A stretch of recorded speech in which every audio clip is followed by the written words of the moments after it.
তুমি ড্রাইভারের সিটে বসো। কোথায় যেতে হবে স্যার? কোথাও যেতে হবে না, ড্রাইভারের সিটে বসো। এখন এটা বলো, গাড়ির ডান দিকের মিরারে তুমি কি দেখছো? স্যার কিচ্ছু দেখতে এক পাচ্ছি না। মিনিট, হাত দেবে না। এর মানে বুঝতে পারছো তারিকা? না। ডক্টর সালুকের হাইট পঙ্কজের হাইটের থেকেও কম। যখন পঙ্কজই এই ডান দিকের মিরারে কিছু দেখতে পাচ্ছে না, তখন ডক্টর সালুকে এই ডান দিকের মিরারে কি দেখবে? মানে গাড়িটা স্যার নয়, অন্য কেউ চালাচ্ছিল। এক্স্যাক্টলি, এমন একটা লোক যে ডক্টর সালুকের থেকে লম্বা। ও সিটে বসার পর এই রাইট ভিউ মিরারটাকে নিজের মতো করে অ্যাডজাস্ট করে নিয়েছিল। কিন্তু স্যার, সেই ব্যক্তি তাহলে সালঙ্কি স্যারের গাড়ি এখানে কেন রাখলো? সে কি তাহলে আশেপাশেই থাকে? হতে পারে। আর যদি ডক্টর সালুকে তুলে নিয়ে যায়, তাহলে হতে পারে আমাদের বোকা বানানোর জন্য গাড়িটাকে এত দূরে নিয়ে এসছে। মানে তুমি বলতে চাইছো স্যারকে কেউ কিডন্যাপ করেছে? বলতে পারবো না তারিকা। হতে পারে উনি এমন কিছু করছিলেন যে উনি নিজের জীবনটাকেই ঝুঁকিপূর্ণ করে ফেলেছিলেন। এবার কে করেছে, কেন করেছে, ওটা তো এই গাড়ির থেকেই জানতে পারবো। এই গাড়িটা ঠিক করে তল্লাশি নাও। ছোট থেকে ছোট প্রমাণ আমাদের ডক্টর সালুকের কাছে পৌঁছতে।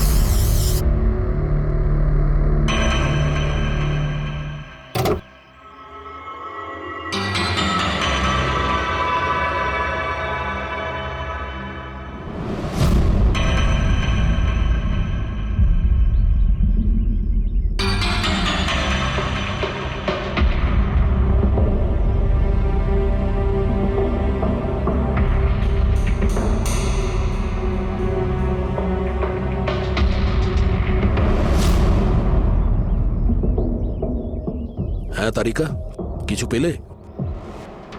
আঙ্গুলের ছাপ তো পাইনি, কিন্তু টায়ার আর সিটের নিচে বালির কিছু কণা পাওয়া গেছে। বালির কোনা?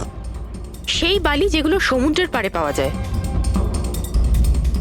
তার মানে হতে পারে যে লোকটা গাড়ি চালাচ্ছিল হয় ও, না হলে ডক্টর সালুকে কোনো বিচে গেছিল। হ্যাঁ স্যার বলছিলেন কমলের বডির থেকে দুটো আলাদা রকমের বালি পাওয়া গেছে। কমলবাবুর বডিতে দুটো আলাদা আলাদা বালির কণা। আর হতে পারে এই বালির কণা খোঁজার জন্যই ডক্টর সালুকে কোনো বিচে গেছিলেন রাতে। কিন্তু কোন বিচে গেছেন উনি?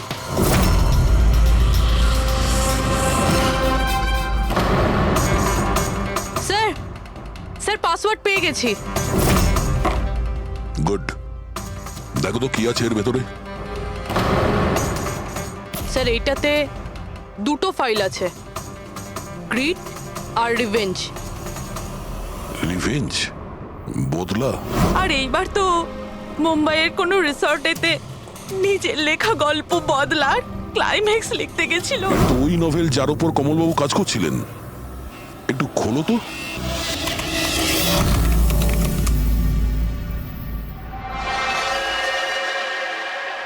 স্যার এখানে এখানে ক্লাইম্যাক্সের পেজ তো খালি রয়েছে। ক্লাইম্যাক্সের পেজ খালি? কমলবাবুর স্ত্রী বলছিলেন যে উনি এরই ক্লাইম্যাক্স লেখার জন্য ছুটিতে গেছিলেন। তাহলে উনি কিছু লেখেননি কেন? স্যার, মনে হচ্ছে কমলবাবুর মাথা ব্লক হয়ে গিয়েছিল। আমি শুনেছি যে যখন মাথা ব্লক হয়ে যায়, রাইটাররা কিছু লিখতে পারেন না। এই কমলবাবু খুব দক্ষ রাইটার ফ্রেডি। যদি রাইটার ব্লকও হয়ে যায়, তাহলেও কিছু না কিছু তো লেখার চেষ্টাই করে। ক্লাইম্যাক্সে ভালো মন্দ যা খুশি। তুমি একটা কাজ করো, এই দ্বিতীয় যে ফাইলটা আছে গ্রিড, এটা খোলো। স্যার, আরো একটা কথা আছে স্যার। এই কমলবাবু নিজের সাথে ল্যাপটপটা নিয়ে গিয়েছিলেন, আর কম্পিউটার বাড়িতেই ছিল। তাহলে ল্যাপটপের ফাইল এই কম্পিউটারে এলো কি করে? ফ্রেডি, এটা কোনো কঠিন কাজ নয় আজকাল। ওই একটা অ্যাপ আছে ক্লাউড, যার সাহায্যে একটা কম্পিউটার থেকে আর একটা কম্পিউটারে ফাইল ট্রান্সফার করা যায়। স্যার এই গ্রিডে তো নতুন গল্প রয়েছে। মনে হচ্ছে কমলবাবু পুরনো গল্পটা শেষ না করেই নতুন গল্প লিখতে বসেছিলেন। না ফ্রেডি, কমলবাবু কোনো নতুন গল্প লিখছিলেন না। এই নোটের হিসেবে উনি কোনো বিচের ওপর নজর রেখেছিলেন। কিন্তু কেন?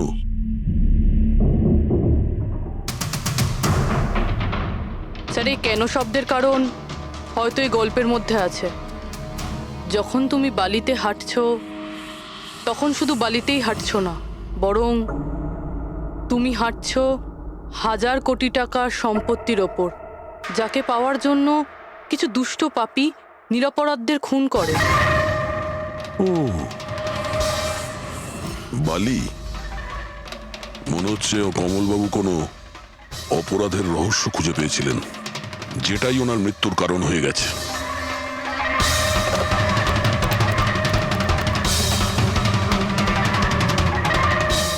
স্যার, কমলবাবুর ফাইল থেকে কিছু জানা গেছে।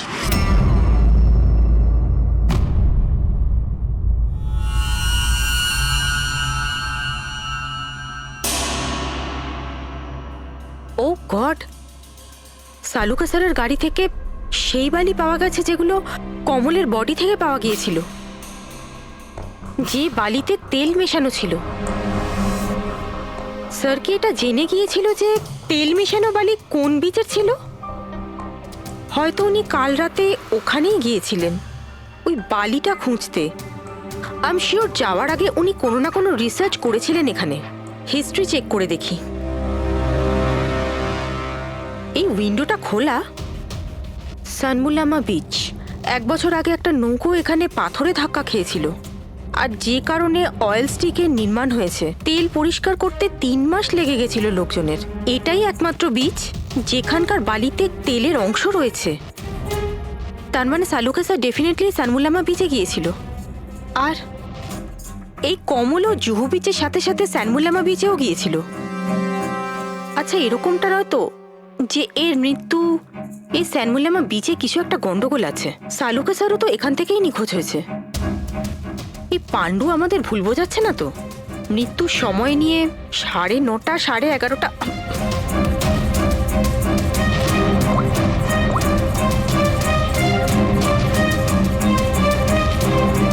Hello ACP sir.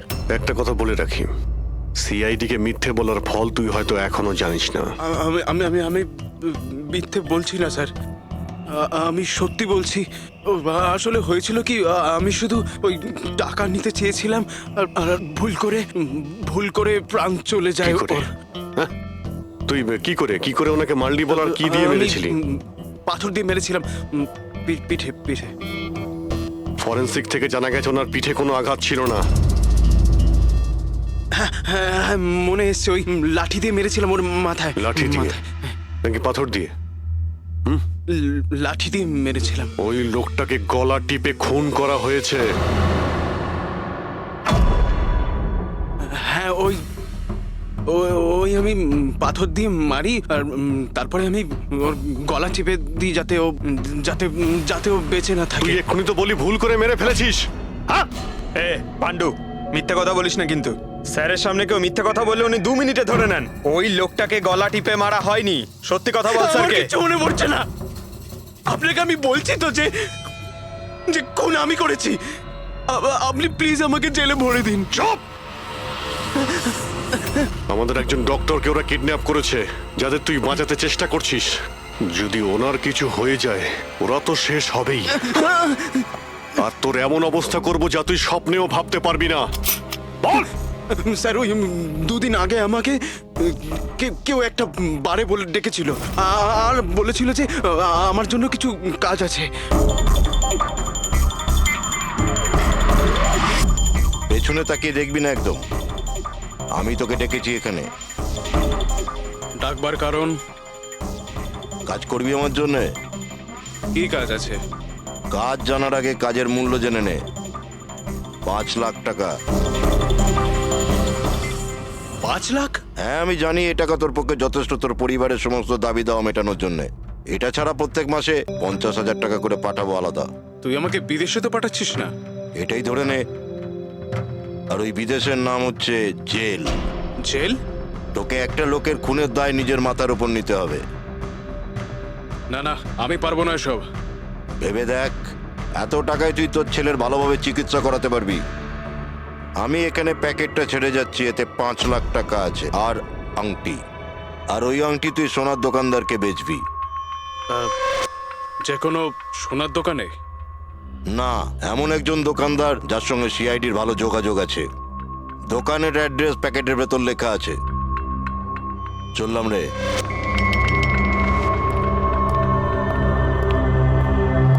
এত বড় ষড়যন্ত্র আমাদের বিরুদ্ধে কি করে হতে পারে স্যার?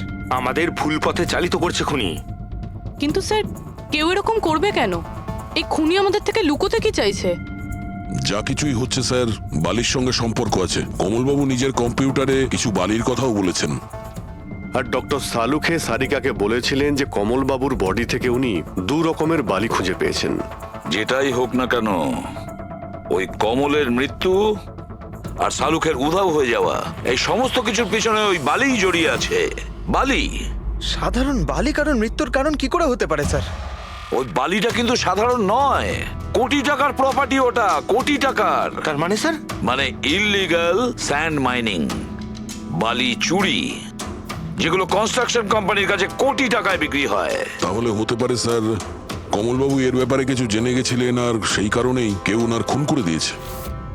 স্যার এই কথাটা হয়তো সালুঙ্কে স্যার জেনে গেছিল, সেই জন্যই কি ওনার সাথেও এটা হতে পারে পুরবী, নিশ্চয়ই হতে পারে শালুকের সঙ্গে। আর যদি শালুকে বেঁচে থাকে তাহলে আমাদের প্রতিটি পদক্ষেপ গুনে গুনে চলতে হবে। ওই লোকগুলো যেন ঘুণাক্ষরেও না জানতে পারে যে আমরা কেন বিচে যাচ্ছি। কিন্তু স্যার, ডক্টর সালুখে কোন বিচে গেছিলেন সেটা জানবো কি করে? স্যান বুলামা বিচ, স্যান বুলামা। ওখানে বালির মধ্যে থেকে যে তেলের স্যাম্পল পাওয়া গিয়েছিল সেটা কমলের লাশের গায়েও ছিল। আর ওই বিচেই কমলবাবুকে খুন করা হয়েছিল। তারপর ওনার লাশ জুহু বিচে এনে ফেলে দেওয়া হয়। তাহলে অভিজিৎ, প্রস্তুতি নাও আরো একটা নতুন কেস সলভ করতে। স্যান বুলামা বিচ। Mind blowing. এইদিকে দেখো, এদিকে দেখো, হ্যাঁ এদিকটা তাকাও। Nice, very nice. Come on, look up, chin up, chin up, chin up. খুব ভালো হচ্ছে, খুব ভালো। না এবার চট করে চেঞ্জ করে এসো। Thank you. Lovely, lovely. Come on Sanjukta, এবার তুমি চলে এসো। Come on, come on. Light এদিকে, লাইট এদিকে। Yeah, ready, ready Sanjukta. Nice, very good, lovely, super. এদিকে তাকাও।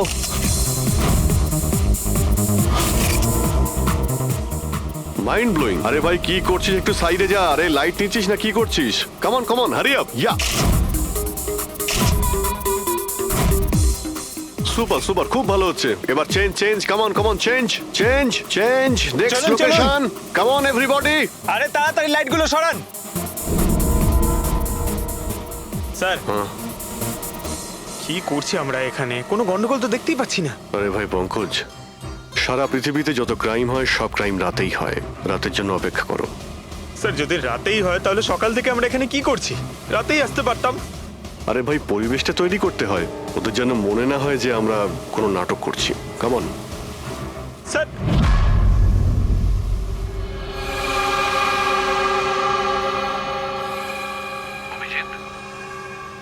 আরশোলাগুলোকে দেখতে পাচ্ছো? ভাই এখনো পর্যন্ত তো না, কিন্তু সময় তো হয়ে গেছে বাইরে আসার। খুব তাড়াতাড়ি খুঁজতে হবে আরশোলাগুলোর গর্তটাকে। এক এক মিনিটও ডক্টর সালুকের জীবনের জন্য খুব দামি। হ্যাঁ সবই জানি, সবই জানি ভাই। কাম অন, এই লাইটটা এদিকে নাও। এই জায়গাটা বেশ নিরিবিলি, তাই না? হয়তো এখানে আমাদের কাজ হয়ে যাবে। আরে কাম অন বাবলু, লাইটটা অন কর। চলো চলো, তাড়াতাড়ি করো, তাড়াতাড়ি। Come on, come on. তাড়াতাড়ি। ওফো, 11টা বেজে গেছে বাবলু, 11টা। Sorry, sir. আরে এখনো Roll পর্যন্ত camera, শুটই করতে rolling. পারলাম না। আরে Roll. আরে এটা ফটো শুট চলছে, কি সব বলছিস তুই? Sorry, sir. Come on girls. Can I sit here? Model দুজন রেডি। সংযুক্তা, তুমি ওর পিছনটায় দাঁড়াও। Nice, lovely, super, mind blowing. Change, change, change, change. Come sit. পিছনটায় দাঁড়াও।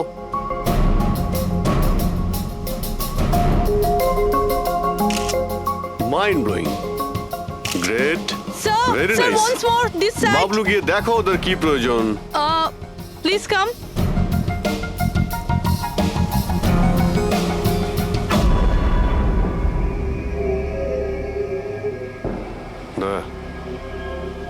মনে হচ্ছে ওরা চলে এসেছে। Ready sir. চুপ। হ্যাঁ ভাই, কি হচ্ছে এখানে? Hello, who are you? আচ্ছা, ফুর্তি করা হচ্ছে এখানে। চলো বেরো এখান থেকে। লিসেন। দেখতে পাচ্ছিস না ফটো শুট হচ্ছে?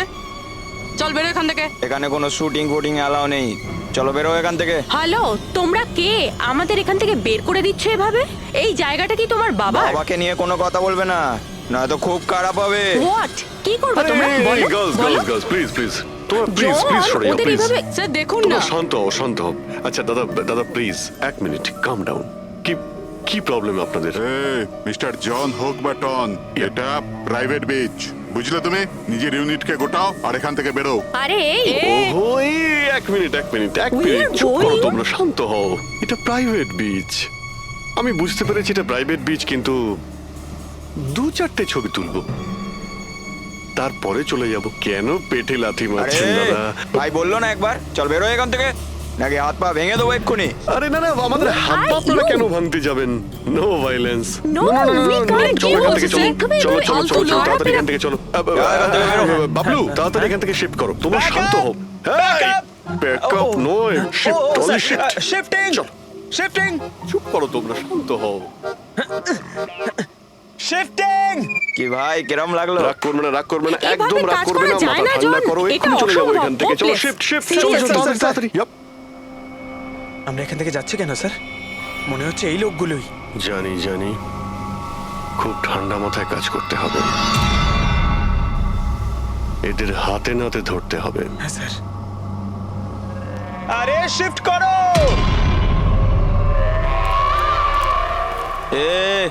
তাড়াতাড়ি কাজ কর, খাবার টাবার কাজ নেই নাকি?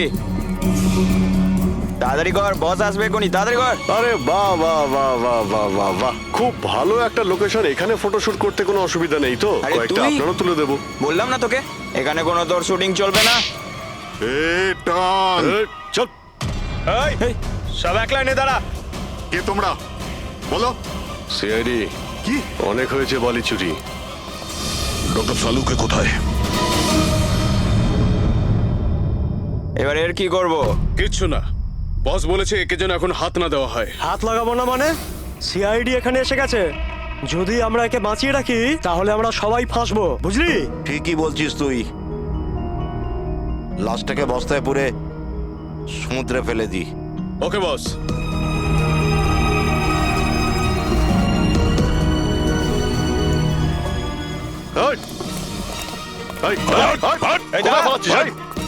ডক্টর সালুকে স্যার স্যার সালুকে স্যার স্যার স্যার স্যার ঠিক আছেন শ্বাস চলছে স্যার, অজ্ঞান। তাড়াতাড়ি হসপিটালে নিয়ে যাও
কমলকে খুন তুমি করেছো আর পাণ্ডুকে টাকা দিয়েছো যাতে সমস্ত দোষও নিজের ঘাড়ে নিয়ে নেয়। হ্যাঁ হ্যাঁ, যাতে সিআইডি কেস বন্ধ করে দেয় আর আমার বালি চুরির ধান্দা চলতে থাকে।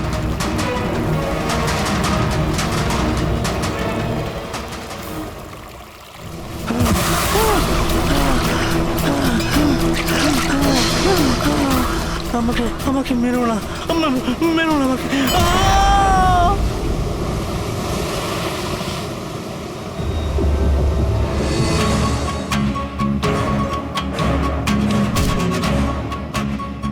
বাঁচাও বাঁচাও বাঁচাও বাঁচাও আমাকে, এই দাঁড়া, কোথায় যাচ্ছিস? প্লিজ প্লিজ আমাকে মেরো না।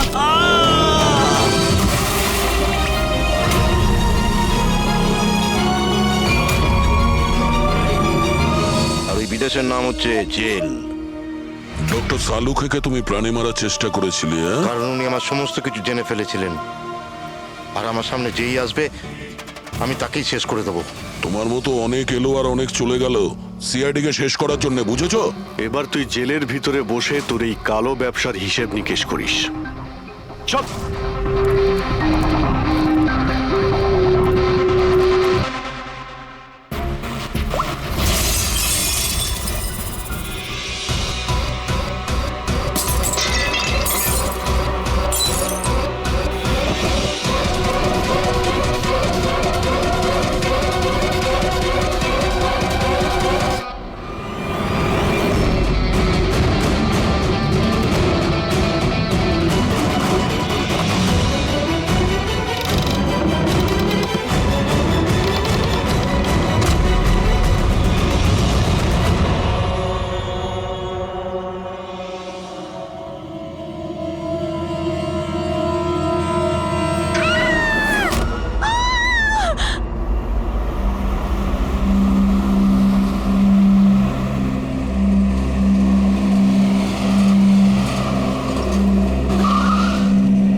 না বলে চলে গেছে, আর ফোনও তুলছে না। আরে ভাই, এমন কেউ করে নাকি? আরে কমসে কম বলে যাওয়া তো দরকার ছিল। হয়তো কোনো প্রবলেম হবে এই জন্য ধরেনি। তুমি না সবসময় কাম অন, প্রবলেম তো আমাদের হয়েছে, অ্যাটলিস্ট আমাদের বলা দরকার ছিল ওর। আর না তো কি, একদম বাচ্চাদের মতো ব্যবহার, কারো চিন্তাই করে না। সি গাইস লিসেন, প্রথমে ঘরের ভেতর ঢুকে দেখি, এটাও তো হতে পারে যে ঘরের ভেতর রয়েছে। চলো চলো।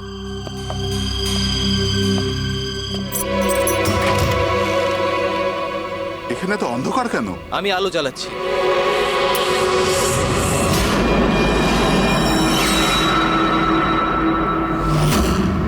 এসব কি?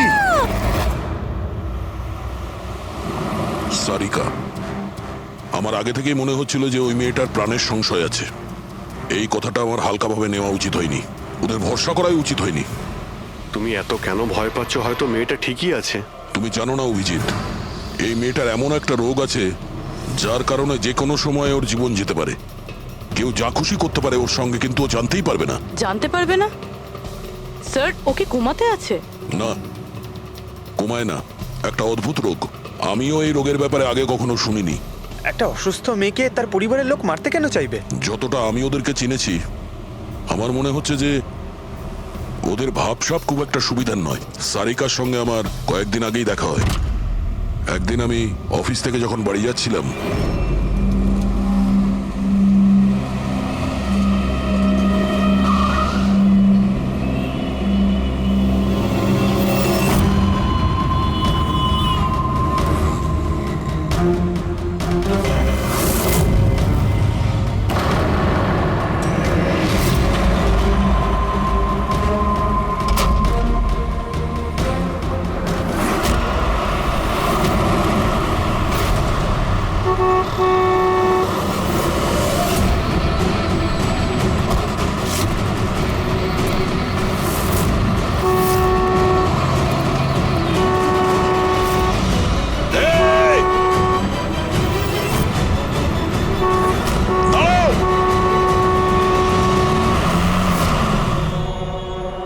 কি করছিলে তুমি?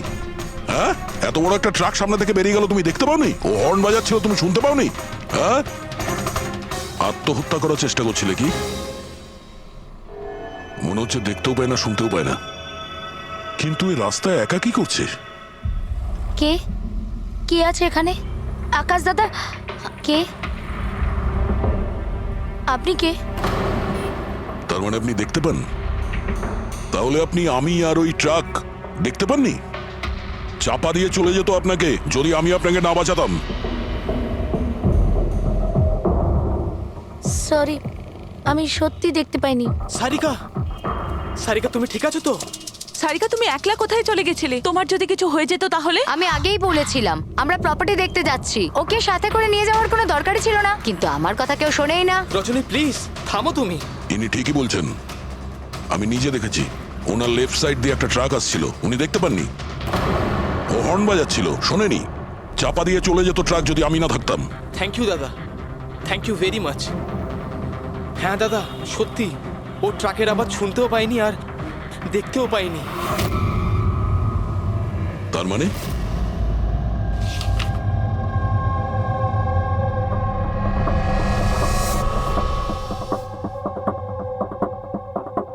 এইসব আপনি, মানে আপনার শুধু জিনিস আর সবার এই ডান দিকটা নজরে আসে না, শুধু বাঁ দিকটা নজরে আসে? হ্যাঁ স্যার। তার মানে এই মুহূর্তে আমি আপনার সামনে আছি, আপনি আমার অর্ধেকটা দেখতে পাচ্ছেন, আমার এই ডান দিকটা আপনি দেখতে পাচ্ছেন না? না স্যার, দেখতে পাই না। আমার যত কাছে কেউ থাকুক না কেন, যদি সে আমার বাঁ দিকে দাঁড়িয়ে থাকে তাহলে না আমি তাকে শুনতে পাই আর না দেখতে পাই স্যার। আমার এই সমস্যাটা রয়েছে স্যার, হেমি স্পেশাল নেগলেক্ট। এই রোগের কারণের জন্য স্যার আমার মাথা লেফট সাইড রেজিস্টার করতে পারে না স্যার, শুধুমাত্র ডান দিকটাই বুঝতে পারি আমি স্যার। সেই জন্য আপনি এইসব পেন্টিংস, এই লোকজন, সবার ডান দিকটাই দেখতে পাই আমি স্যার। তাহলে এই অসুখের কোনো ট্রিটমেন্ট নিশ্চয়ই আছে। আর আপনারা ওনাকে রাস্তায় যেতে দিলেন কি করে? আপনারা তো জানতেন যে ওনার সঙ্গে কি হচ্ছে, তারপরেও যদি কিছু হয়ে যেত ওনার। স্যার আপনি বলুন স্যার, ওর তো নিজের বুদ্ধি ব্যবহার করার দরকার ছিল। ওর কি দরকার ছিল রাস্তায় একা যাবার? আর এ কোনো ছোট বাচ্চা নাকি যে 24 ঘন্টা ওকে নজরে রাখতে হবে? ইনফ্যাক্ট আমরা এর জন্য একটা বেবি সিটার রেখে নিই যে 24 ঘন্টা ওর দিকে নজর রাখবে। এখন এসব বলে কি হবে? হ্যাঁ, ভুল আমাদের হয়েছে, এটা তোমরা মানো আর না মানো আমি মানি। Sir, I am so sorry sir. Sir, এই ভুল আর দ্বিতীয়বার আর হবে না। সারিকা আমার ছোট বোন, আর এর খেয়াল রাখার আমার দায়িত্ব স্যার। কারেক্ট। এরপর থেকে এরকম কোনোদিন হবে না। আর তাছাড়া এখন তোমার ওষুধ খাওয়ার সময় হয়েছে না, চল ওষুধ খাবে। স্যার, এটা তো খুবই ভয়ঙ্কর রোগ। যদি কেউ ওর লেফট সাইডে সোজাসুজি অ্যাটাক করে তাও ও বুঝতে পারবে না। এক্স্যাক্টলি, এই ব্যাপারটাতেই আমার ভয়। এক তো এই অসুখ, তার উপরে কোটি টাকার সম্পত্তির একলা ওয়ারিশও। সারিকার মা বাবা একটা অ্যাক্সিডেন্টে মারা গেছে, সারিকা বেঁচে গেছে, কিন্তু ওর এই হেমি স্পেশাল নেকলেট অসুখ হয়ে গেছে। ওর আশেপাশেও দেখভাল করার জন্য তো অনেক লোক আছে, কিন্তু তার মধ্যে জানি না কতজন আছে যারা সৎভাবে ওর ওর ভালো চায়। এরকম কেন মনে হচ্ছে তোমার? অভিজিৎ, ওই উইল অনুযায়ী সারিকার পরে পুরো সম্পত্তি এই আত্মীয়দেরই পাওয়ার কথা। আর আমার প্রথম থেকেই এদেরকে খুব একটা ভালো লাগছে না। আর এই কিছুদিন আগে আমি ওর বার্থডে পার্টিতে গেছিলাম। চলো সারিকা, এবার কেকটা কাটো। দাদা, আর 2 মিনিট ওয়েট করে যাই। দয়া স্যার হয়তো চলে আসবেন, আমি ওনাকেও ইনভাইট করেছি। অন্তত আমাদেরও বলতে পারতে। আরে কে কি বললো না ভাই? Oh I am so sorry, আসতে একটু দেরি হয়ে গেল। Many many happy returns of the day, happy birthday. I will take it, দাও। আপনি আপনাকে ঠিক চিনতে পারলাম না। আমি বলছি, এ হলো কৃতি। সারিকার মতো পেশেন্টদেরকে হ্যান্ডেল করার জন্য ইনি ট্রেনিং নিয়েছেন, আর আমি ইনাকে 24 ঘন্টা সারিকার সাথে থাকার জন্য অ্যাপয়েন্ট করেছি। আশা করি আপনি সারিকাকে নিয়ে আর চিন্তিত হবেন না। একদম। আর আমাদেরও মনে হয় যে কৃতি থাকলে সারিকা সেফ থাকবে। অ্যাবসলিউটলি। আমারই ভুল হয়েছে, শুধু আমার ভুল। আমার সারিকাকে ওদের ভরসায় ছাড়া উচিত হয়নি আমার। মেরে দিয়েছে হয়তো ওরা ওকে। বাড়ি এসে গেছে।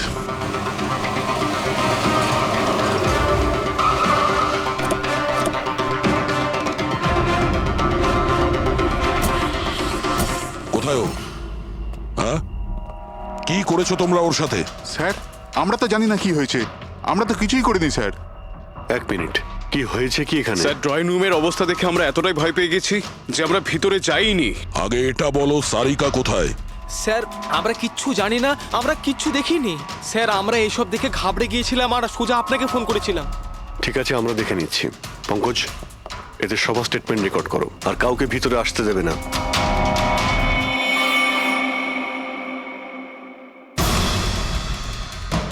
সারিকা, সারিকা, কেউ আছেন এখানে? তো মনে হচ্ছে অনেক কিছুই হয়েছে।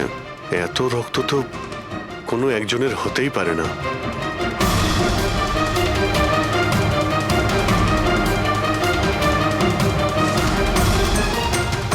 স্যার, হ্যাঁ স্যার, এই দেখুন, কেউ লুটপাট করার জন্য ঢুকেছিল, কিন্তু টাকা নিয়ে বেরোতে পারেনি। যেই ওকে বাধা দেওয়ার চেষ্টা করেছিল তার উপরেই আক্রমণ করে। স্যার, লাশ। সারিকা?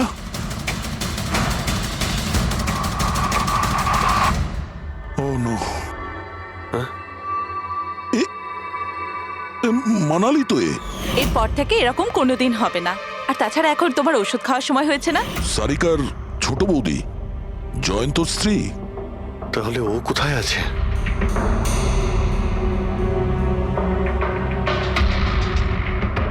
ও নো। দয়া, হ্যাঁ,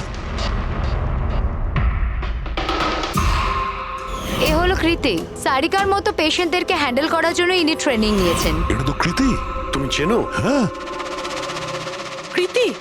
স্যার, পালস চলছে, এখনো বেঁচে আছে। এ সারিকার রুমের বাইরে? সারিকা, সারিকা, ফ্রেডি, এক্ষুনি অ্যাম্বুলেন্সের ব্যবস্থা করো, একে হসপিটালে পাঠাতে হবে। সারিকা, সারিকা,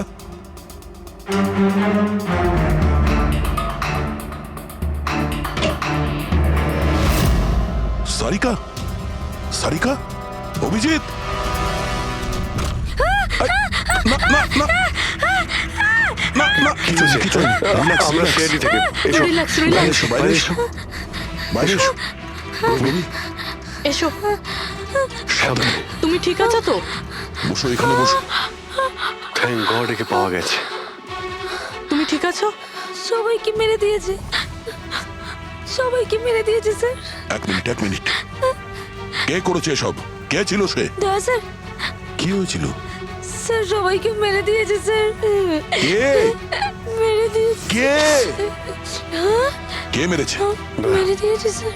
আমার মনে হয় এক্ষুনি একে হসপিটালে পাঠানো উচিত, ওর মানসিক অবস্থা ঠিক নেই। ওটাই ঠিক হবে, মনে হচ্ছে শক পেয়েছে। রবি, তোলো একে। ওঠো, ওঠো। আমার সাথে এসো।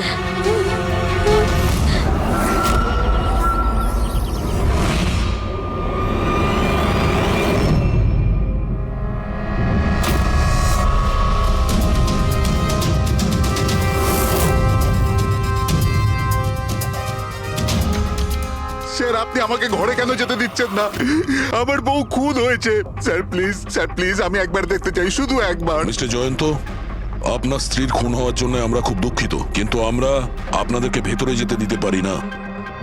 3 জনের উপর হামলা হয়েছে, একজন মারা গেছে, একজন আহত, আর একজন শক পেয়েছে। আর আপনারা বলছেন যে আপনারা কিছুই জানেন না। হ্যাঁ, সত্যি আমরা কিচ্ছু জানি না স্যার। ইনফ্যাক্ট আমরা এখানে কেউ ছিলামই না স্যার। আমরা সবাই নিউ বোম্বেতে ছিলাম একটা পার্টিতে। কোন পার্টি?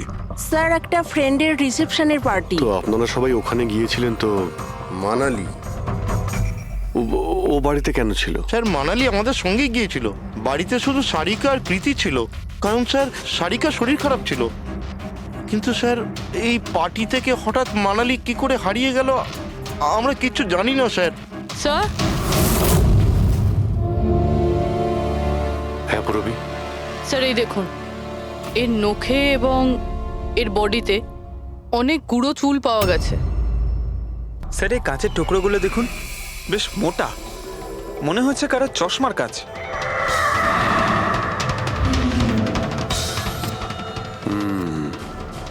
চশমারই মনে হচ্ছে। রেখে দাও সাবধানে। এই টেনে নিয়ে যাওয়ার চিহ্নের সঙ্গে রক্তের ফোঁটা।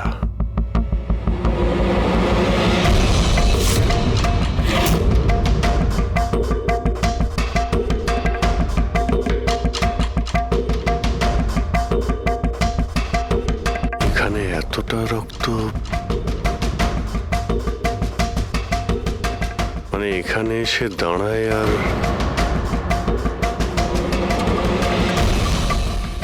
বাইকের চাকার দাগ। কেউ আহত অবস্থায় এখানে আসে আর বাইকে উঠে এখান থেকে বেরিয়ে যায়। আচ্ছা একটা কথা বলুন তো, আপনাদের মধ্যে বাইক কার কাছে আছে? বাইক? না স্যার বাইক তো কারুর কাছে নেই, আমাদের সবার কাছে নিজের পার্সোনাল গাড়ি আছে স্যার। এই বাড়িতে টোটাল 5টা কার আছে স্যার। কিন্তু অভিজিৎ, এটা কেন জিজ্ঞাসা করছো? কারণ কেউ খুবই আহত অবস্থায় বাইকে উঠে এখান থেকে চলে গেছে, আর আমার পুরো বিশ্বাস যে খুনি সেই। আই থিঙ্ক এর জবাব সারিকাই দিতে পারবে। ওর জ্ঞানটা একবার ফিরে আসুক। বাই দ্য ওয়ে, আপনাদের মধ্যে কি কারো চোট বা আঘাত লেগেছিল? আঘাত আমাদের? স্যার আপনার কথার মানে কি? আমাদের কেন চোট লাগবে? আপনারা আমাদেরকে সন্দেহ করছেন? যতক্ষণ এই কেসটা সলভ না হবে আমরা সবার উপরেই সন্দেহ করব। আর আপনারা যদি আমাদের সঙ্গে সহযোগিতা না করেন তাহলে আমাদের সন্দেহ আরো বেড়ে যাবে। হ্যাঁ, তাই প্লিজ কোঅপারেট।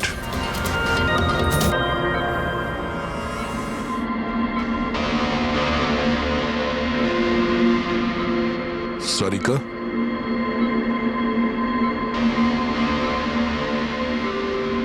আচ্ছা তুমি কি ঠিক আছো?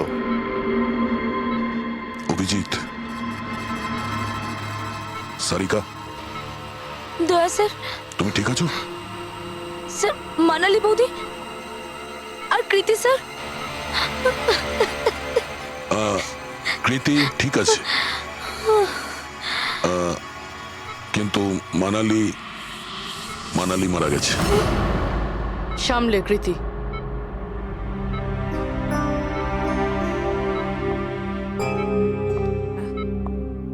কৃতি, কৃতি, তুমি ঠিক আছো তো? I am so glad you okay. Thank God তুমি ঠিক আছো।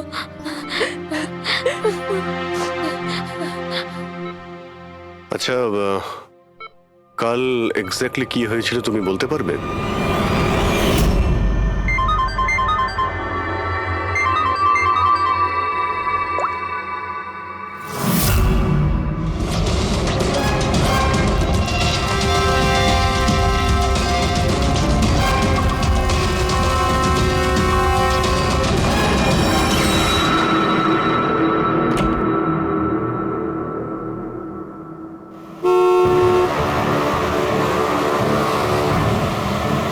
বৌদি,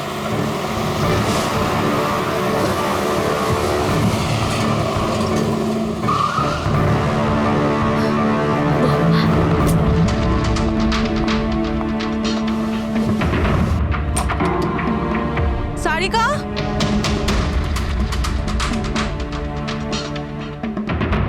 সারিকা, সারিকা কোথায় তুমি? বৌদি, সারিকা, সারিকা,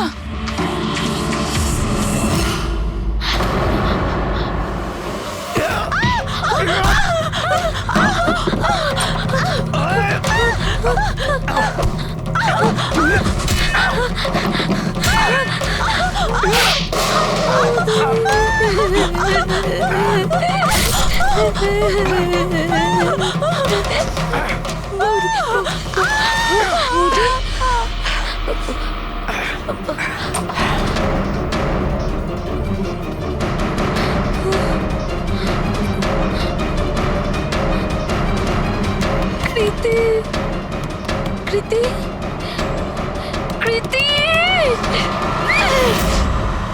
তো তুমি ওনার দরজাতে ধাক্কা দিয়েছিলে। তো কৃতি, আপনি কি দেখেছিলেন? আপনার উপরে আক্রমণ কি করে হলো?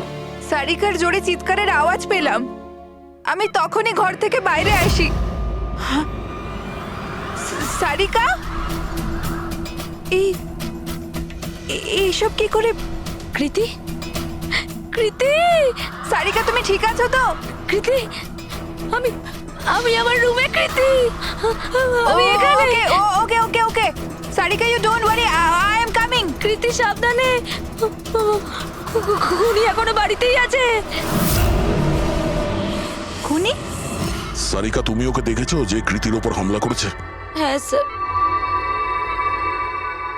আমি দেখেছিলাম। সারিকা, সারিকা, কৃতি, কৃতি, সারিকা, সেই মুহূর্তে তুমি যা যা দেখেছো সেটা তুমি একটা পেপারের ওপর আঁকতে পারবে?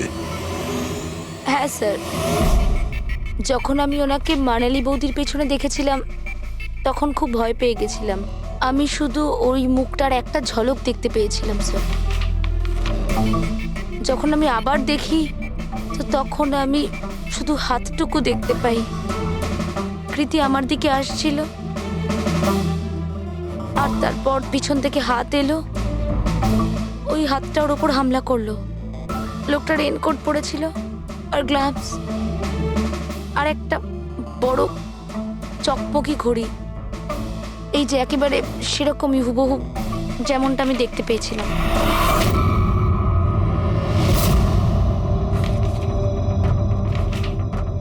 আই হোপ এই অর্ধেক ছবিগুলো দিয়ে আপনারা কিছু উপকার পেয়ে যাবেন হয়তো। চিন্তা করো না, এই অসম্পূর্ণ ছবিটা আমরা কমপ্লিট করব। ফেডরিক, মনোহরের কাছে এই পেন্টিং গুলো নিয়ে যাও আর বলো যে এই স্কেচ যেন কমপ্লিট করে। Sarika, thank you so much. আপনি যেতে পারেন, টায়ার্ড হয়ে গেছেন হয়তো। চলো সারিকা।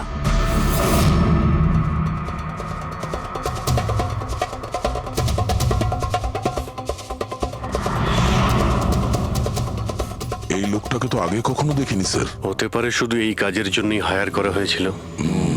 আর ঠিক সময়ে মানালি ওর প্ল্যানটা ভেস্তে দিল। খুব খুব মন দিয়ে দেখো এই স্কেচটা। এটা সেই লোকটার ছবি যে মানালিকে খুন করেছিল। আপনারা কি একে কোনোদিন দেখেছেন? আমি তো বুঝতেই পারছি না আমাদের কেন সন্দেহ করা হচ্ছে। এক্স্যাক্টলি, আমরা সবাই সারিকার আপনজন, আর আজ আমরা বিজনেসের সব কাজ ছেড়ে এখানে এসেছি শুধুমাত্র সারিকার জন্য। আর আপনাদের মনে হচ্ছে আমরা ওকে মারতে চাইছি?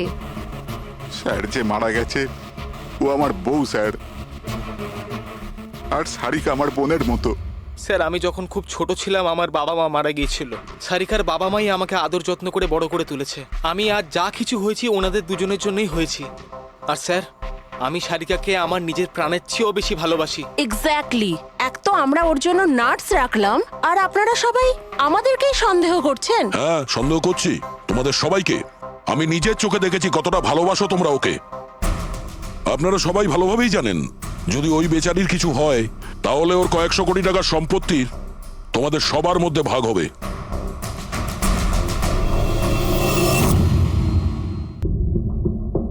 ওকে বাড়িতে রেখে তোমরা সবাই পার্টিতে গিয়েছিলে।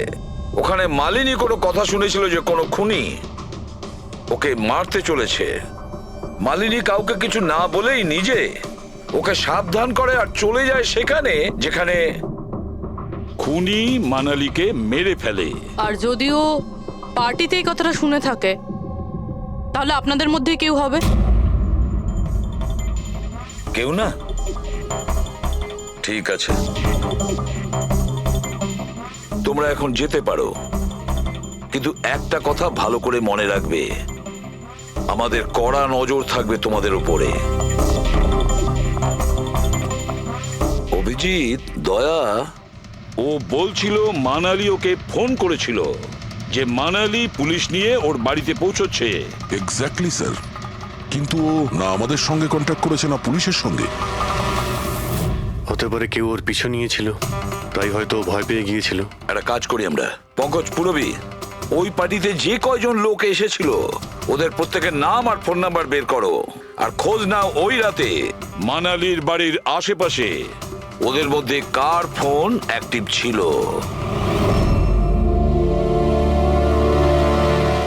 স্যার। হ্যাঁ স্যার, ওই রাতে ওখানে 250 লোক ছিল, কিন্তু স্যার একজন হচ্ছে ঈশান। ওই রাত্রেও পার্টিতে ছিল, আর ওখান থেকে ও সারিকার বাড়ির দিকে গেল যখন মানালি পার্টি ছেড়ে গেল। আর ফোন ওখানেই বন্ধ হয়ে যায় ওদের বাড়িতে। স্যার আর একটা আজব ঘটনা ঘটেছে। মানালি সেই রাতে ওই বাড়িতে ফোন করেইনি, বরং সেখান থেকে ব্যান্ড্রায় গিয়েছিল কোয়াড্রাম, আর তারপর থেকে ফোনটা সুইচড অফ। মানালির সেলফোন তোর কাছেই ছিল ওই ক্রাইম সিনে।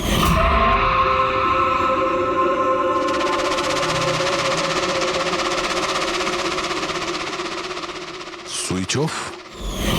আচ্ছা, এমনটা নয় তো যে ওই ফোনটা আসলে ঈশানের ফোন, ভুল করে ওখানে পড়ে গিয়েছিল? মানে ঈশান সেই রাতে সারিকা ভিলা এসেছিল। ডাকো ওই ঈশানকে বিউরোতে। স্যার আমি করেছিটা কি? আমাকে এখানে কেন ডাকা হয়েছে? ঈশান, একটু আপনার চশমাটা খুলবেন? চশমা? স্যার এটা তো উইদাউট নাম্বারের চশমা, এটা তো আমি রেগুলার পড়ি না। ডক্টর সালুকের কাছে নিয়ে যাও এটা। স্যার আমাকে এটা তো বলুন আমি করেছিটা কি? আমরা আপনাকে এখানে মানালি মার্ডার কেসের ব্যাপারে ডেকেছি। ক্রাইম সিনে আমরা চশমার ভাঙা কাঁচ পেয়েছি। আপনার চশমাটাকে ওই কাচের সঙ্গে ম্যাচ করিয়ে দেখব। কিন্তু স্যার আমি তো ওই জায়গায় যাইনি। যদি তুমি নাই গিয়ে থাকো তাহলে তোমার ফোন ওখানে ওই ভিলাতে কি করছিল?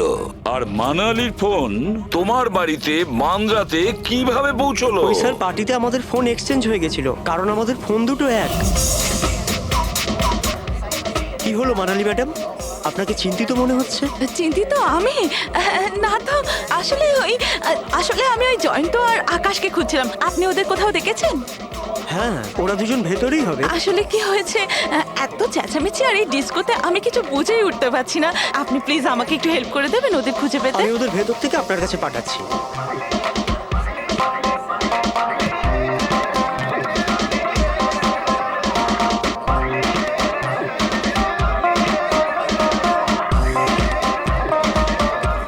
মানালি?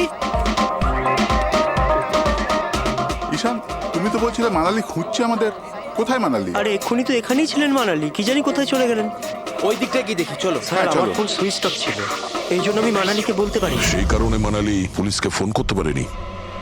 স্যার আমাকে বিশ্বাস করুন, আমি খুন করিনি। খুনি না হলেও খুনির সঙ্গী তো হতে পারো, যে ওখানে ওই পার্টিতে উপস্থিত ছিল। তুমি পার্টিতে মালিনীর সমস্ত কথা শোনো, আর যখনই মানালি ওখান থেকে বেরোয় তুমি মানালির পিছু নাও। কোনো কায়দা করে তুমি মানালির ফোন তোমার বাড়ি ব্যান্দ্রাতে পাঠিয়ে দিলে, আর ওখানে পাওয়া চশমার কাঁচের টুকরো, আমাদের সন্দেহ ওটা তোমার চশমার রিপোর্ট তো আমরা পেয়েই যাব আমাদের ফরেন্সিক ল্যাব থেকে।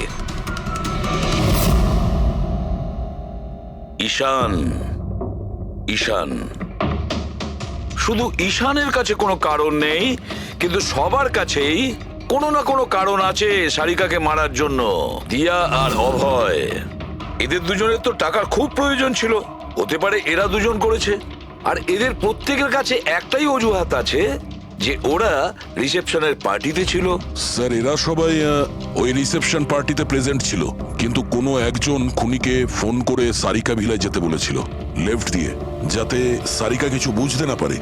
তারপর সারিকাকে মারবে, কৃতিকে মারবে, আর সবাই ভাববে দেখে যেন মনে হয় চুরি করার উদ্দেশ্যে খুনটা হয়েছে। আর এই সব কিছুই মালিনী শুনে ফেলে। তারপর ননদকে বাঁচানোর জন্য ও বাড়ি ফিরে আসে, কিন্তু ও সেখানে খুন হয়। কিন্তু মারা যাওয়ার আগে ও খুনিকে আহত করেছিল।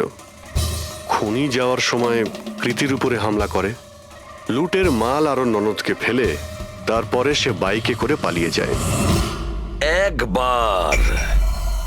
শুধু একবার এই খুনির ব্যাপারে কিছু যদি জানতে পারি না, কিছু, তাহলে ধরে নাও মাস্টার মাইন্ড আমাদের হাতে। স্যার খুনির বাইকের টায়ারের চিহ্ন, আশেপাশে পড়ে থাকা রক্তের ফোঁটা সব চেক করেছি, কিন্তু কিচ্ছু জানতে পারিনি। স্যার মনে হয় যে খুনির কোনো পাস্ট রেকর্ড নেই। এর মানে হলো খুনি কোনো পেশাদার অপরাধী নয়। স্যার মানালির জামা কাপড় থেকে আর নখ থেকে যে চুলগুলো পাওয়া গেছে, সালুঙ্কে স্যার সেটা টেস্ট করছে, হয়তো কিছু পাওয়া যাবে।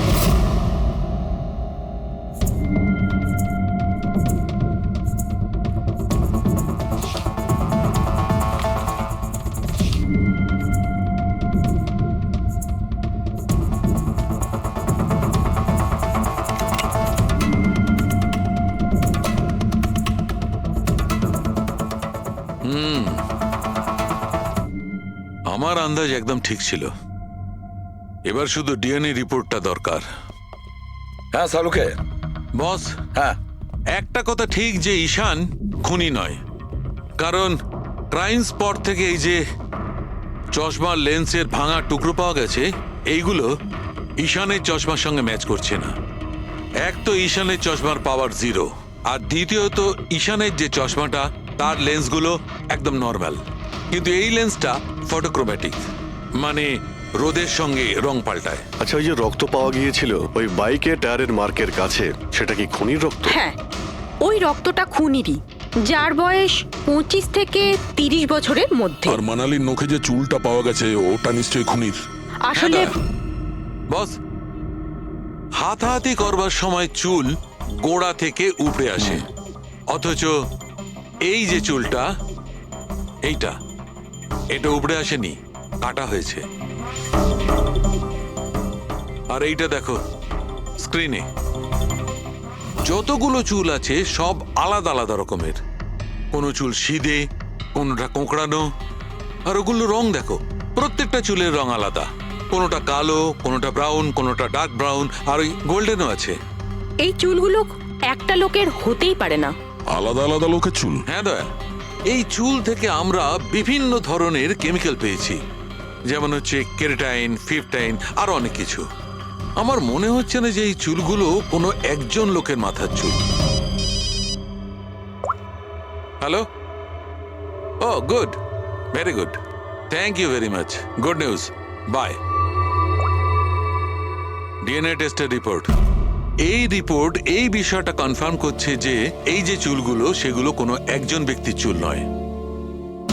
যে লোকটার ড্রেসের ওপর আলাদা আলাদা চুল আছে, আলাদা আলাদা লোকের কাটা চুল, সেই লোক কোনো বড় সেলুনে কাজ করে, হেয়ার স্টাইলিস্টের।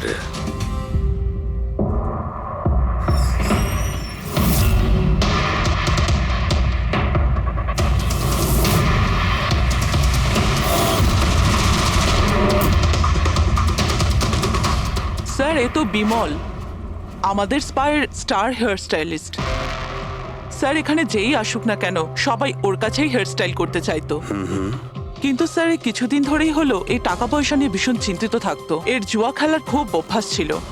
কিন্তু স্যার এই খুন করবে এটা স্যার আমি একদম ভাবতেই পারছি না। যাই হোক, এখনো কোথায় আছে বলতে স্যার পারবেন? একে এখন কোথায় পাবেন এটা আমি বলতে পারবো না, তবে কিছুদিন যাবত এখানেও কাজে আসছে না, আর নাও ও আমার ফোন তুলছে। আপনি ওর ফোন নাম্বার আর অ্যাড্রেসটা দিন আমাদের। হ্যাঁ স্যার, আমি এখনই আনছি।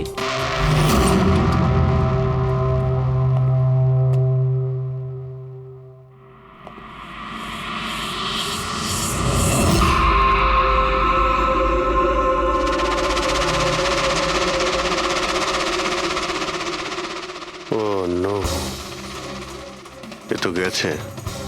বিষ খেয়েছে। এখানে আঘাত লেগেছে আর এই কাঁধেও নখের চিহ্ন। মানে এই হলো সেই যে মানালিকে খুন করেছে। দেখো কিছু পাওয়া যায় কিনা।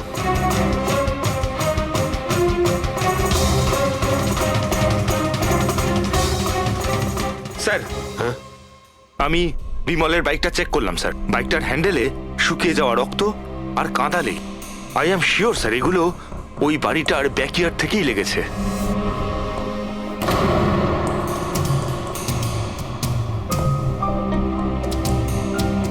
স্যার, স্যার এই ভেঙে যাওয়া চশমা আর এই রেনকোট পেয়েছি।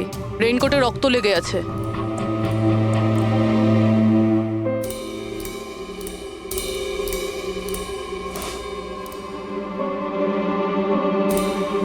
এই দেখতে পাচ্ছ, বাঁ হাতে ঘড়ি। হ্যাঁ, তাহলে স্যার যদি বিমল বাঁ হাতে ঘড়ি পরতো তাহলে ও কি করে বলল যে ডান হাতে ঘড়ি পরা ছিল? পার্টিতে মানালি কেউ সারিকাকে খুন করবে সেই আলোচনা শুনে ফেলে, আর তখন মানালি ঈশানের কাছে সাহায্য চায়। ওকে বলে যে জয়ন্ত আর আকাশকে ওখানে পাঠিয়ে দিতে। এর মানে আকাশ আর জয়ন্ত দুজনেই নির্দোষ। বাকি রইল এই তিনজন, রজনী, অভয় আর দিয়া। ওই খুনের মাস্টারমাইন্ড এই তিনজনের মধ্যেই কেউ হবে। আচ্ছা স্যার, ওই কলের অন্যদিকে কে ছিল? স্যার ওই বিমল হতে পারে। না স্যার, আমি বিমলের ফোন রেকর্ড চেক করেছি। ওই রাত্রে ওদের মধ্যে কেউই বিমলকে ফোন করেনি। তাহলে অপর প্রান্তে কে ছিল সেদিন? ল্যান্ডলাইন?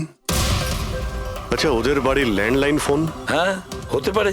ফ্রেডি, পঙ্কজ, একটু খোঁজ নিয়ে দেখো তো 11টার আশেপাশে ওদের ল্যান্ডলাইনে কেউ ফোন করেছিল কিনা।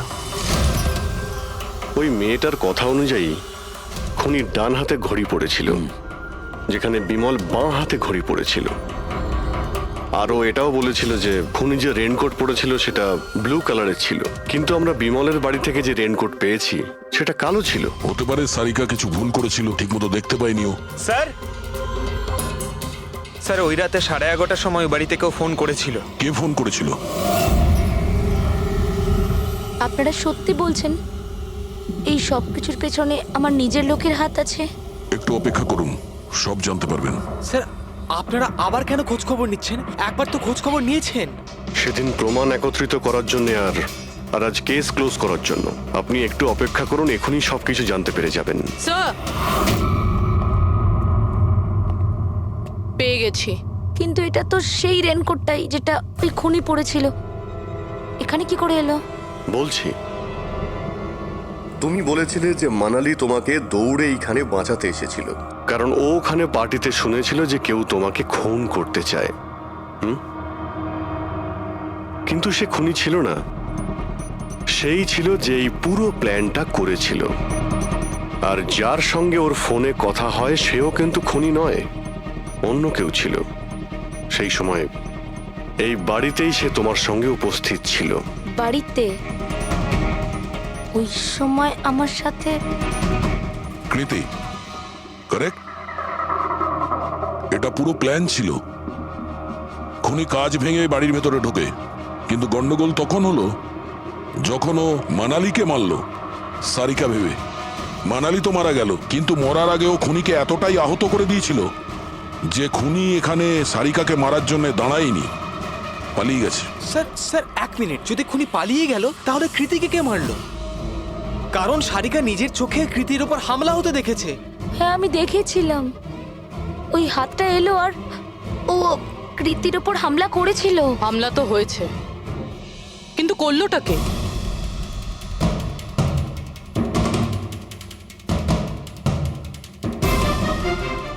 আপনারা সবাই আমাকে এভাবে কেন দেখছেন?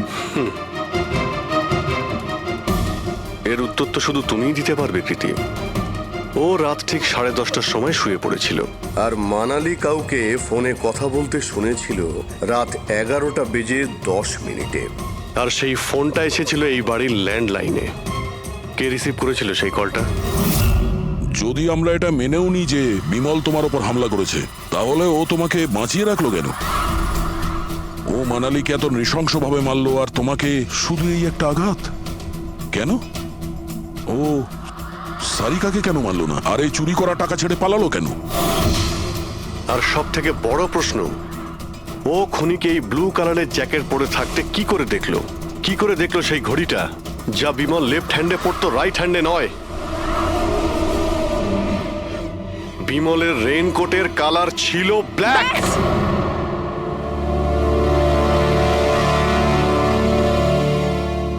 ঠিক চিনেছেন আপনারা। ওই হামলা আমি নিজেই করেছিলাম।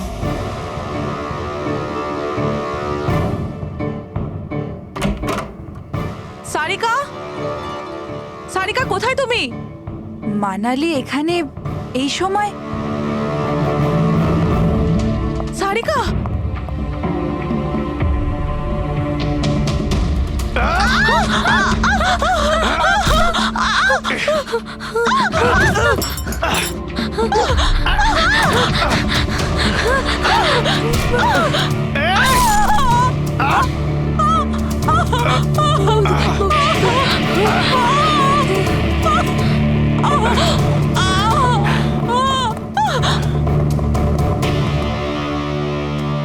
কৃতি,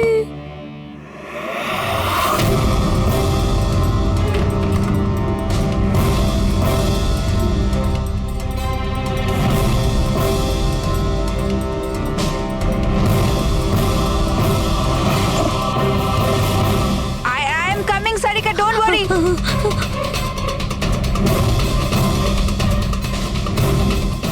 কৃতি, কারণ আমি চাইনি কেউ আমার উপর সন্দেহ করুক। আর তুমি যখন এত কিছু বলেই দিলে, তখন ওই মাস্টার মাইন্ডের নামটাও বলে দাও। হ্যাঁ, আর তুমি যদি বলো ওর নামটা আমি বলে দিই, যে মানালিকে মেরেছে আর সারিকাকে মারতে পারতো। কি রজনী দেবী, আপনি জানেন আমরা কার কথা বলছি? রজনী তুমি? হ্যালো, কিলার শার্প 11:30টায় পৌঁছে যাবে। সারিকার খেলা শেষ, যে কোনো মূল্যে করতেই হবে। ওই আমার বাকি টাকাটা? তুমি তোমার পয়সা পেয়ে যাবে। ওকে।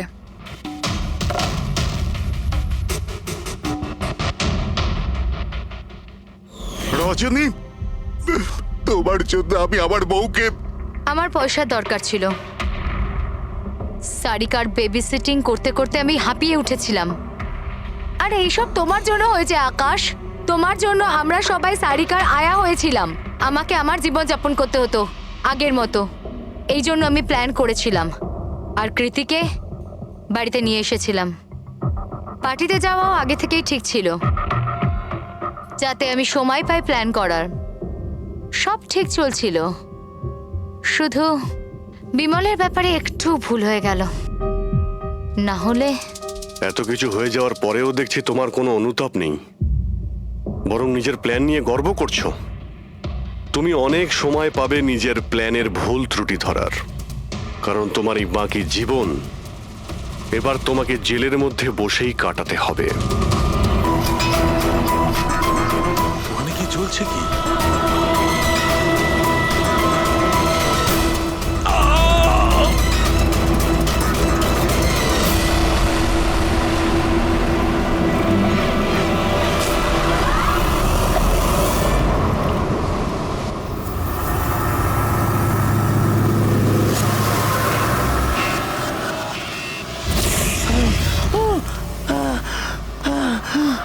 বাঁচাও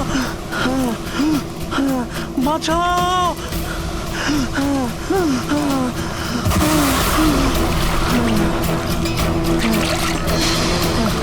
আমাকে আমাকে মেরো না, আমাকে মেরো না, মেরো না আমাকে, মেরো না, মেরো না আমাকে, মেরো না, মেরো না আমাকে।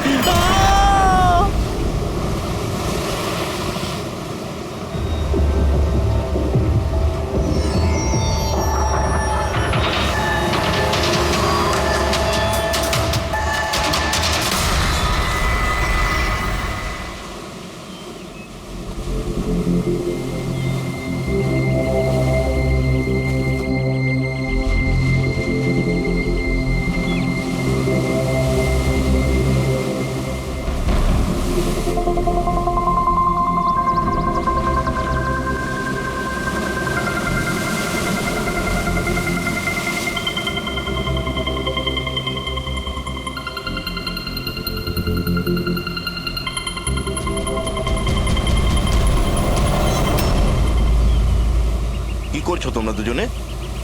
গুপ্তধন খুঁজছি আঙ্কেল। যদি গুপ্তধন এইভাবেই পাওয়া যেত তাহলে সমুদ্রের পাশে থাকা সমস্ত লোকেরা আজ অনেক বড় লোক হয়ে যেত। হ্যাঁ, রাজা হওয়ার জন্য রাজার মতো বুদ্ধিও তো থাকা দরকার না স্যার? এ দেখুন, কি এটা? এটা মেটাল ডিটেক্টর স্যার। এটা দিয়ে বালির মধ্যে থাকা সমস্ত ধাতু, সে সোনা রূপো তামা যাই হোক, আমাদের মেটাল ডিটেক্টর সেটা খুঁজে বার করে স্যার। আচ্ছা, আগে স্যার দেখাও। দেখুন স্যার,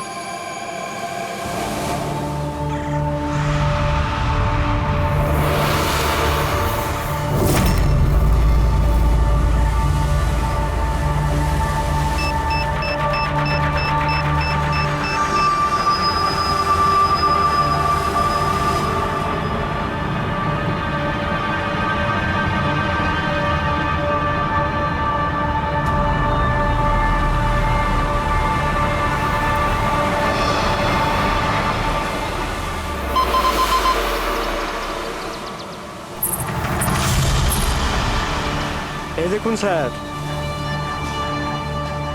এই খুচরো পয়সা আর এই ছেঁড়া নুপুর, এটাই তোর গুপ্তধন।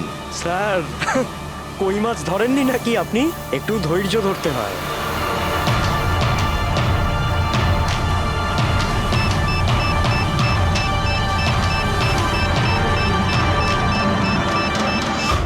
রিকি, এখানে কিছু আছে, তাড়াতাড়ি আয়।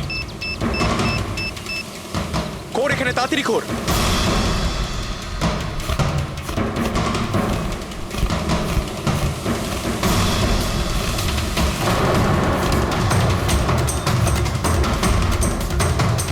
Oh my God!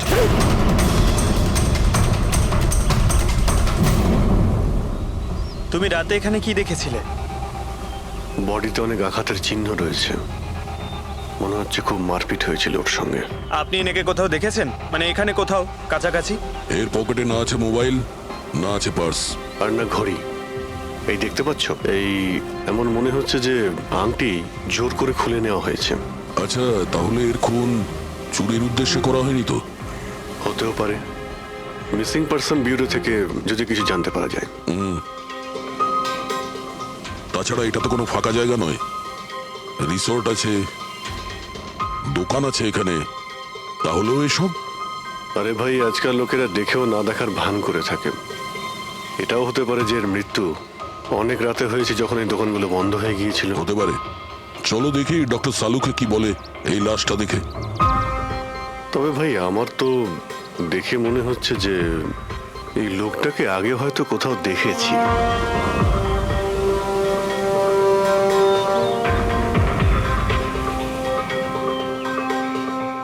আমি তো একে আগে কখনো দেখিনি। জানি না, আমার কেন মনে হচ্ছে আমি এনাকে কোথাও দেখেছি আগে। দেখলে, আমি বললাম না খুব চেনা চেনা লাগছে এনাকে। ক্রাইম রাইটার কমল কুমার খুব বিখ্যাত রাইটার ছিলেন, অপরাধ সম্পর্কিত অনেক নভেলও লিখেছিলেন। স্যার, এনার সঙ্গে 3 বছর আগে আমার দেখা হয়েছিল ইন্ডিপেন্ডেন্স ডে এর ফাংশনে। স্যার, এই ক্রাইম রাইটারদের তো অপরাধের দুনিয়ায় অনেক শত্রুই থাকতে পারে। হয়, নিশ্চয়ই হয়। আর হতে পারে ওদের মধ্যে থেকে কেউ নিজের শত্রুতা প্রকাশ করেছে। হতে তো পারে স্যার, কারণ এই ক্রাইম রাইটাররা নিজেদের কলমের শক্তি দিয়ে অন্যায় যারা করে তাদের পর্দাফাশ করে দেয়। কেল্লাফাতে তো আমিও করেছি ভাই। কি বিষয়ের কথা বলছো তুমি? বস, কমলের মৃত্যুর সময় জানতে পেরেছি আমি। রাইগার মর্টিসের রিপোর্ট বলছে যে ওর মৃত্যুটা রাত 9:30টায় হয়েছে। কমল কুমার মারা গেছে রাত্রি 9:30টার সময়। সেই সময় বিচে তো অনেক লোকজন থাকে, কেউ না কেউ কিছু না কিছু তো দেখে থাকবে। হ্যাঁ স্যার, আমরা তো জিজ্ঞাসাবাদও করেছিলাম, কিন্তু কেউ তো কিছু বললোই না আমাদের। আবার আমাদের যেতে হবে স্যার। তাহলে যাও অভিজিৎ, আবার যাও, ভালো করে জিজ্ঞাসাবাদ করো। ওখানে ফুচকাওয়ালা, ভেলপুরিওয়ালা, ডাবওয়ালা সবাইকে জিজ্ঞাসাবাদ করো, কেউ তো কিছু একটু দেখে থাকবে। আর দয়া, এই কমল কুমারের বাড়িতে যাও, হয়তো কিছু ওখান থেকে জানতে পারবে। পঙ্কজ, কমল কুমারের অ্যাড্রেস পেয়েছো? হ্যাঁ স্যার, পুনেতে থাকতেন। পুনায় থাকতো আর খুন মুম্বাইতে হয়েছে?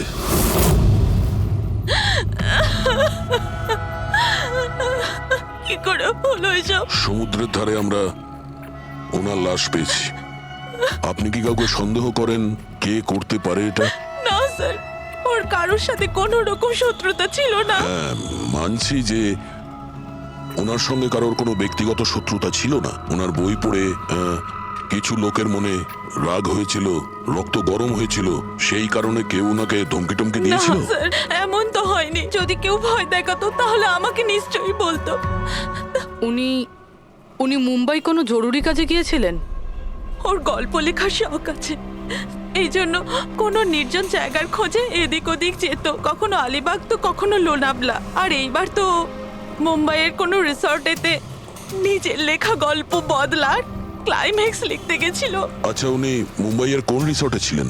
না, এবারে আমি জিজ্ঞাসা করেছিলাম না, ওর নিজে কিছু বলেছিল, কিন্তু ওর বেশিরভাগ সময় সমুদ্রের ধারে পছন্দ ছিল, আর বেশি ভিড় আর লোকজন ভর্তি জায়গা ওর পছন্দ ছিল না। কিন্তু ম্যাম, যে বিচে আমরা ওনার লাশ পেয়েছি ওটা তো জনবহুল জায়গা, জুহু বিচ। না স্যার, এমন হতেই পারে না, কারণ ও ভিড় লোকজনপূর্ণ জায়গায় থাকতেই পারতো না আর লিখতেও পারতো না। উনি লিখতেন কিসে, খাতাতে নাকি কম্পিউটারে? কম্পিউটার আর ল্যাপটপ দুটোতেই লেখালেখি করতো, কিন্তু মুম্বাই যাওয়ার সময় ল্যাপটপটাই সাথে নিয়ে গেছিল। আর কম্পিউটার? কম্পিউটার ওখানে ঘরের মধ্যে আছে। ম্যাম, কমলবাবুর আঙুলে এখানে এইভাবে আংটির ছাপ ছিল, কিন্তু আংটি ছিল না। যদি ওর পয়সা আর টাকাই দরকার ছিল তাহলে তো ও সেগুলোই নিয়ে যেতে পারতো।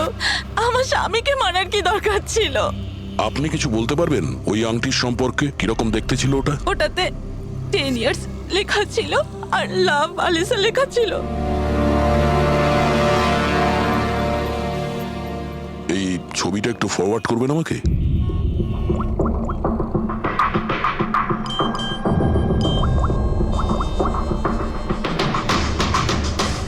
হ্যাঁ ফ্রেডি, আমি তোমাকে একটা ফটো ফরওয়ার্ড করছি আংটির। সমস্ত দোকানে ওটা পাঠাও আর জানার চেষ্টা করো যে এর মধ্যে ওটাকে কেউ বিক্রি করেছে কিনা। আচ্ছা এটা বলুন, ওই কম্পিউটারের পাসওয়ার্ডটা কি? ওটা তো আমার জানা নেই, ওটা শুধু ওই জানতো। আচ্ছা, আমরা কি আপনার এই কম্পিউটারটাকে নিয়ে যেতে পারি? হ্যাঁ নিশ্চয়ই। একটু দেখো তো ভাই ভালো করে, এই লোকটা নাকি কালকে দেখেছিলে তুমি? আমি তো দেখিনি স্যার, আমিও দেখিনি। আচ্ছা, এটা বলো তো যে প্রত্যেকদিন এই দোকানগুলো কতক্ষণ খোলা থাকে? স্যার ওই আমাদের একই সময়, রাত 11:30 পর্যন্ত। 11:30 পর্যন্ত? তাও তোমরা এনাকে দেখোনি? তোমরা জানো এনার মৃত্যু কাল রাত 9:30টার সময় হয়েছে, তাহলে দেখোনি কেন বলছো? মিথ্যে বলছো। আমাদের মিথ্যে বলে কি লাভ বলুন? কিন্তু স্যার কালকে 9:30 পর্যন্ত তো সবাই এখানেই ছিল। হ্যাঁ, যদি এনার সঙ্গে এরকম কিছু হতো তো তাহলে আমরা সাহায্যের জন্য নিশ্চয়ই যেতাম। হ্যাঁ সাহেব। স্যার, এদের দুজনকে বিউরোতে নিয়ে চলুন, ওখানে গিয়ে সত্যি কথাই বলুন। কিন্তু সাহেব, আমি তো এখানে সত্যি বলছি না। আপনি এক কাজ করুন, আপনি আপনার মাথা ঠান্ডা করতে আমার ভেলপুরি খান। আমি দারুণ ভেলপুরি বানাই সাহেব। হ্যাঁ স্যার, আর নয়তো এই আমার চানা খান। চানা স্যার।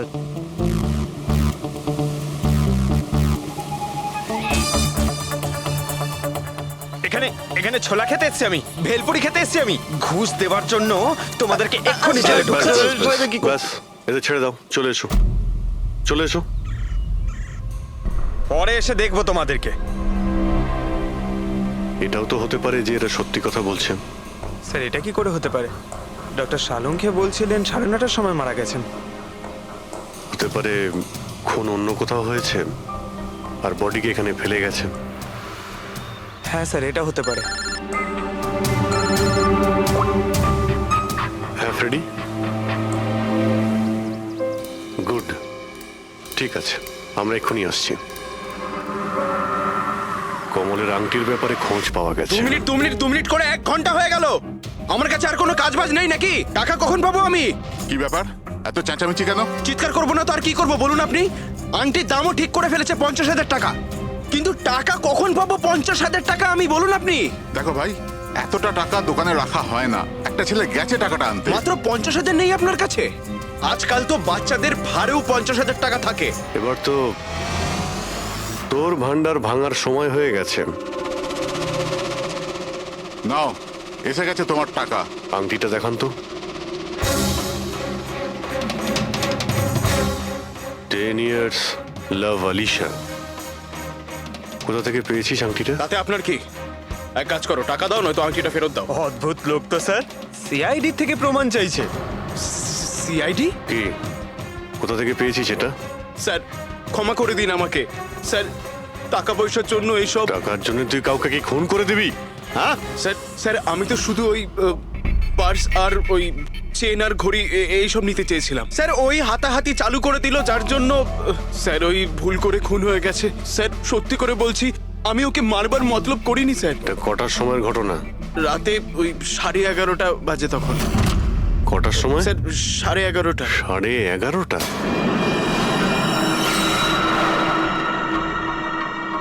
সাড়ে 11:30 কিন্তু ডক্টর সালুকে তো বললেন 9:30। ওনার ক্যালকুলেশনে কি কোনো গন্ডগোল হলো? আচ্ছা আচ্ছা অভিজিৎ, ঠিক আছে, হ্যাঁ আমি দেখছি। ওকে,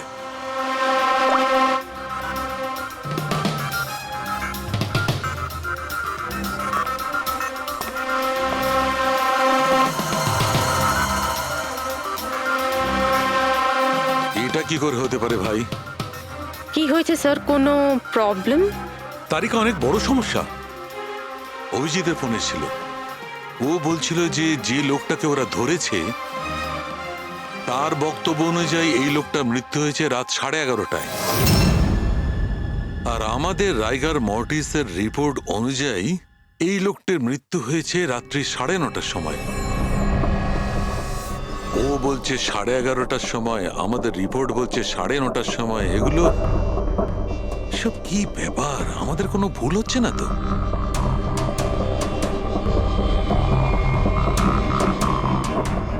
স্যার এই লাশটা সমুদ্র জলের কন্ট্যাক্টে এসেছিল, তাই না? হয়তো তাই আমাদের ক্যালকুলেশন 1 ঘন্টা আগে পিছনে হয়ে গেছে। না না তারিকা, সেদিকটা আমি ভেবে দেখেছি। সমুদ্রের জলের ব্যাপারটা আমার মাথায় ছিল, সেই কারণেই আমি ওই সময়টা ঠিক করেছি। বড় অদ্ভুত ব্যাপার।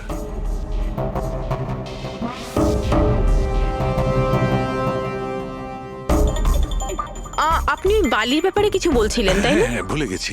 ওই অভিজিতের ফোনটাই মাথাটা খারাপ করে দিয়েছে। আমি তো একদম ভুলে গেছি। এসো এসো, সব বলছি।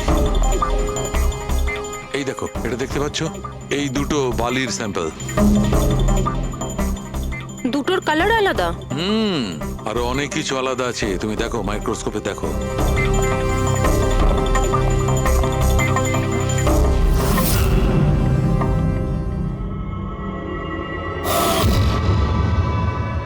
দুটো তো একেবারেই আলাদা। এই যে হালকা রঙের বালিটা সারিকা, ওটা এক্স্যাক্টলি সেই জায়গার বালি যেখানে আমরা লাশটা পেয়েছিলাম। আর ওই বালিটার ভালো করে দেখো, এর আর ওর কম্পোজিশন সম্পূর্ণ আলাদা। এই দ্বিতীয় বালিটায় তো অয়েলও আছে। দুটো বালি একই বীজ থেকে এসেছে, তাহলে একটা স্যাম্পলে অয়েল আর একটা স্যাম্পলে নেই, এটা কি করে হয়? সেইটাই তো আমি বলছি, কি করে হবে? কোন একটা ব্যাপার আছে, এরকমটা হতেই পারে না।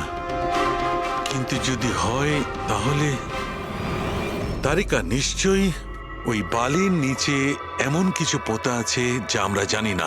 কিছু না কিছু তো আছেই, কিছু না কিছু রহস্য আছে, কিন্তু কি?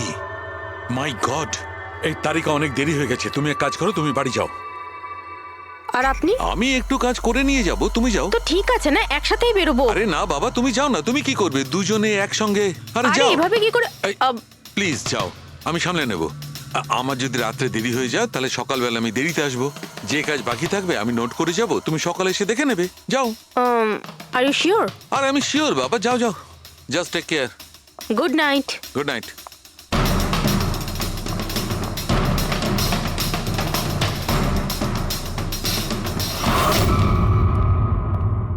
হ্যাঁ পুরবি, পাসওয়ার্ড পেলে? না স্যার, এখনো পাইনি।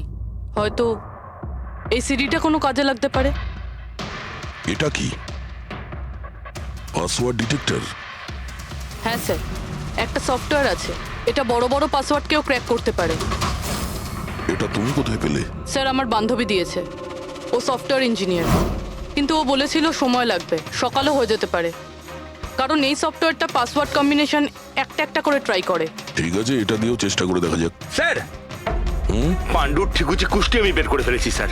ও ঠিকই বলছে, ও ছোটখাটো একটা চোর, আর একবার ট্রেনে পকেটমারি করেছিল বলে ওকে জেলও খাটতে হয়েছে।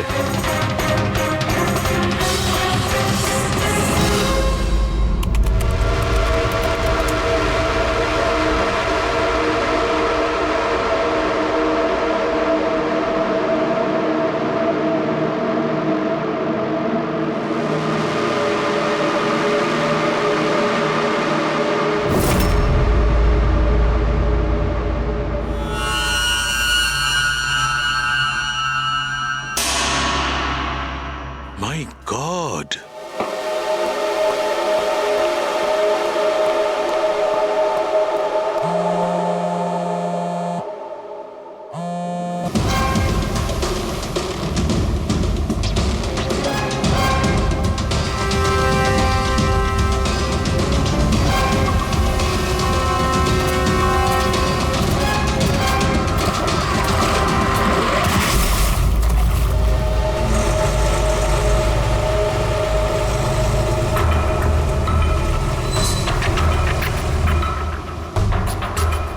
কিসের কাজ হচ্ছে ওখানে?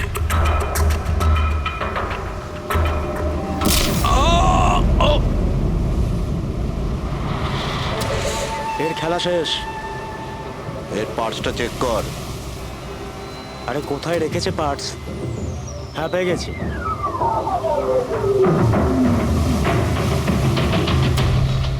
কি হলো? আরে এই দেখো, টাকা আছে। এ কি, এ তো সিআইডি অফিসার।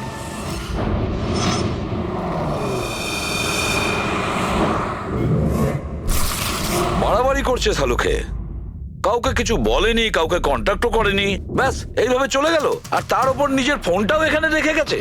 আচ্ছা তারিকা, এই ডক্টর সালুকে এইখান থেকে কখন বেরিয়েছে? জানি না, কাল রাতে অনেক লেট হয়ে গিয়েছিল তো 12টার সময় উনি আমায় বাড়ি পাঠিয়ে দিয়েছিলেন। উনি কতক্ষণ এখানে ছিলেন আমি জানি না। স্যার, হ্যাঁ, ডক্টর সালুকের বাড়ি থেকেই আসছি। ওয়াচম্যান বলল যে সারা রাত ডক্টর সালুকে বাড়ি ফেরেনি। কি সারা রাত ধরে বাড়ি ফেরেনি? কিন্তু সালুকে তো এরকম করে না, সারা রাত। এটা তো বেশ চিন্তার কথা, তাই না? হয়তো ওনার আরে না কিছু। না না, সালুকের কিচ্ছু হবে না, কিচ্ছু হবে না ওর।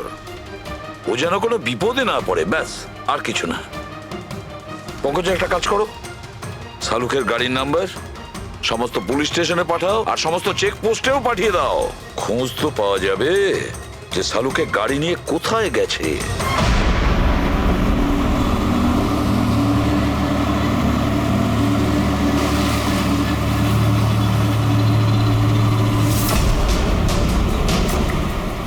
স্যার, লোকাল পুলিশের কথা মতো সালুকে স্যারের গাড়ি এই রাস্তাতেই শেষ দেখা গেছিল।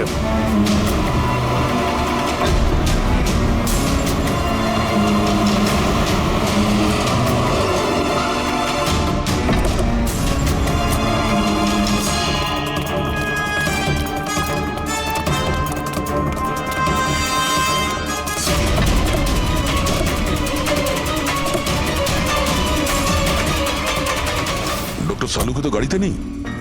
আরে তাহলে উনি কোথায় গেছেন? রিল্যাক্স রিল্যাক্স তারিকা, আমরা ওনাকে খুঁজে বার করবই।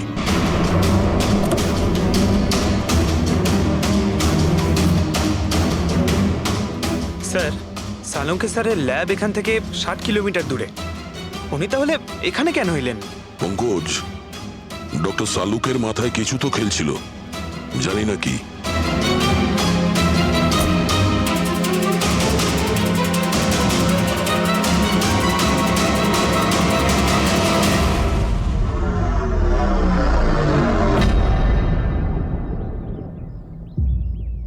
একটু দরজাটা বন্ধ করো পঙ্কজ।